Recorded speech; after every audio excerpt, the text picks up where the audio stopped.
The last statement he made that so pleased my heart is that he said, everybody will be on their own.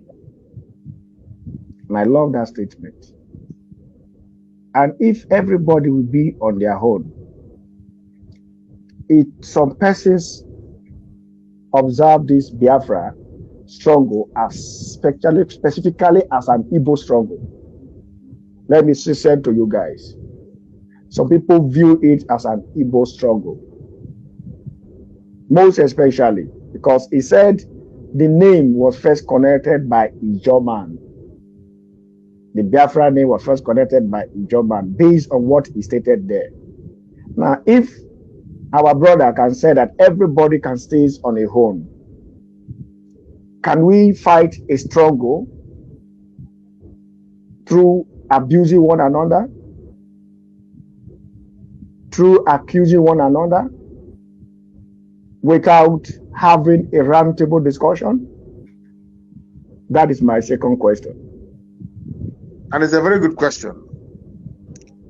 We can have a struggle. The answer to your question is that we can have a struggle without the rancor, without the abuse, without fighting, and with a roundtable.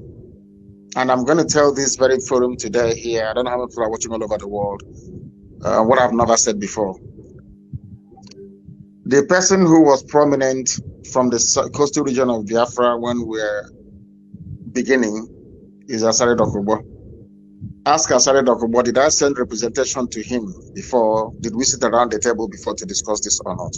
Write it down so you can ask and come back to me. Ask him, did I send people to him? How many times did I send people to him to agree all of these things? Did we agree or not? Who insulted each other first? I want you to write it down. Who insulted each other? Did I go out to insult anybody? If you insult Biafra, I will insult you. If you come out with a half-baked theory about the origin of any clan in Biafra land, I will correct you. If you want to be corrected. I studied Biafra for close to 18 years before coming out. I studied the Igbo race for 15 years. I studied Biafra for 3 years. Full-time course I did. I taught myself. Anywhere the person is coming from, I will tell you where you come from, where you were born, where your ancestors come from. I have all the facts and figures. The thing is that we don't want to accept the truth. Everybody will be on their own, and I will remind you of what I said before, that people don't want to reason or think about it. Are any of the other clans in Biafra land? In fact, what is Igbo to start with? So, Igbo people, Igbo. Who is Igbo? Let me ask you, sir. Who are the Igbo people? I'm from Omaha. If somebody from Osoka is talking, can I understand what he or she is saying? If I speak, can they understand me? People don't know. The people come out with things they don't know. They know little or nothing. And when you want to educate them, they don't want to be educated. And you ask them to bring out the facts you have, and you see they're very shallow and meaningless. The fact that you speak a different language or dialect doesn't mean we are not the same people. I'm asking you, why, if we are not the same people, why do we have if you run with the argument of Niger Delta and South, that means that Akwa Ibom is part of South, yes? And Akwa Ibom is part of Niger Delta, isn't it? Yes, we agree. That's what the zoo tells us. But in Ijoland, do you have a Okonko in Ijo? Do you have Epe in Ijo?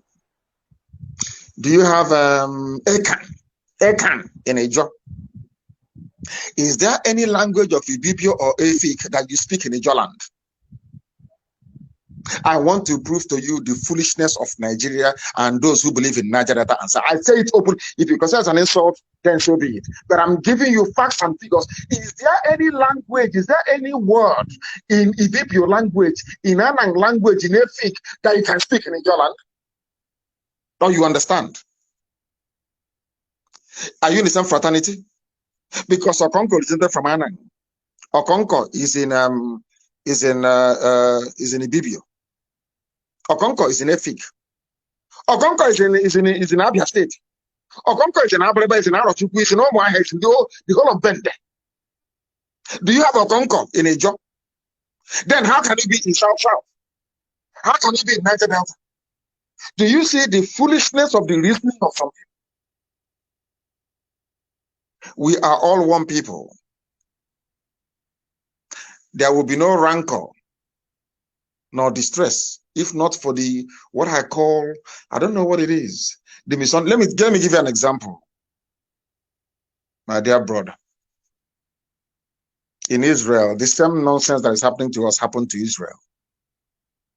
That is why when I look at the similarities and comparisons, it's very, very uncanny. Do you know when Israel was conquered? Was when they divided into two kingdoms. Israel divided after the death of Solomon into the northern kingdom and the southern kingdom. Southern kingdom is Judea and Benjamin. The northern kingdom are the other tribes. They later changed their name to Samaria. The southern part called themselves Judea. That was when the Hittites, that was when the Babylonians, that was when the Romans came and took them over because they were divided. Israel was divided. If you don't learn from that, you will never learn from anything else in your life. If you are divided, the enemies will take you. I have told you before and I'll repeat. Did Igbo people conquer anybody in their history? And nobody conquered them. Because an average Igbo man is a Democrat and a Republican. Doesn't believe you can come to his house and tell him what to do. His house is his castle. And let me ask you one other question. Did Yoruba, there is nothing like Yoruba before. You had Oyo Empire that expanded and swallowed up Ijebu, the Ijebu people, swallowed up the Alaje people and all the rest of them. Don't you know that? Are they one people? They are not. Fulani came and conquered everybody, conquered Hausa, took their language. Today they are trying to push Fufude. The Igbo man do the same thing to the Igbo man. Instead, an Igbo man had to borrow the culture of Anang. Igbo man in Bende. Let me not use Igbo. Let me use Bende. Bende man had to go to Anang to learn to borrow his Okonko and Debe to tell you that we are one people. Anybody who is coming to debate us must be educated. You have to go to school many years over before you come. We are not fighting anyone. What I do is born out of love. I've been to Asari, I've been to Ankyo Briggs, I've been to everybody. I was the one that left United Kingdom to tour the whole of Iguacha, begging and asking our people, let us be one. Maybe by then you were in primary school. This was over 20 years ago that I was doing this. Because I know we are one people. The only day I will stop talking about our unity, any day we do a referendum and the judge votes and says, we are not part of this family. If I talk about them again, I will die. Because I want to be able to tell God that these are your children. If I want, I would have taken 5 states before and gone. When I was in prison, they came to me and said, take Igbo states. And I said, no. Not because I want a John, not because I want a Bibi, no, but I want to ask them, do you want to be here or not? With what is happening in Ogoni, can't it teach people some lesson?